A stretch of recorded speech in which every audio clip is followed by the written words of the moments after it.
स्थायी समितीच्या स्थापनेमुळे अर्थसंकल्पीय व विकास कामांच्या निर्णयांना वेग येणार आहे.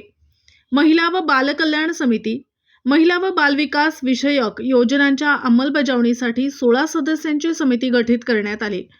विविध पक्षांच्या महिला सदस्यांचा समावेश करून सर्वसमावेशक प्रतिनिधित्व सुनिश्चित करण्यात आले आहे. समाज कल्याण समिती गठन अनुसूचित जाती प्रवर्गातील 11 सदस्यांची समाज कल्याण समितीवर नियुक्ती करण्यात आली.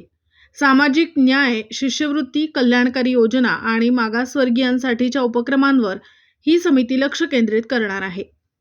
हनुमान नगर येथे 30 कोटींचे भव्य नाट्यगृह, सांगलीतील हनुमान नगर सर्वे नंबर 334 येथे सुमारे 29,96,56,895 अर्थात 30 कोटी खर्चून अद्ययावत नाट्यगृह उभारण्याच्या प्रस्तावास महासभेने एकमताने मंजुरी दिली.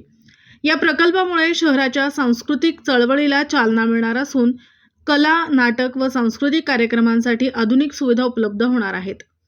प्रभाग समिती रचना जाहीर नागरिकांच्या स्थानिक समस्यांचे जलद निराकरण करण्यासाठी खालीलप्रमाणे प्रभाग समित्यांची पुनर्रचना निश्चित करण्यात आली.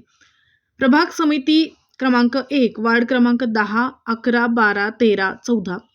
प्रभाग समिती क्रमांक 2 वार्ड क्रमांक 15, 16, 17, 18, 19.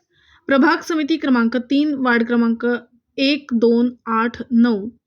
प्रभाग समिती क्रमांक 4 वार्ड क्रमांक 3, 4, 5, 6, 7, 20.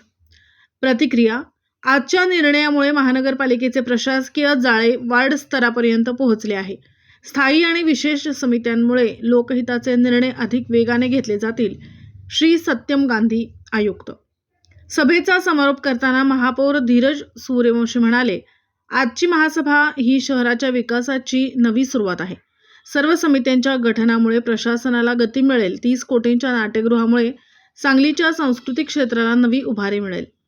या सभेस उपमहापौर, सभागृह नेते, विरोधी पक्षनेते, सर्व नगरसेवक, अतिरिक्त आयुक्त, उपायुक्त व अधिकारी उपस्थित होते.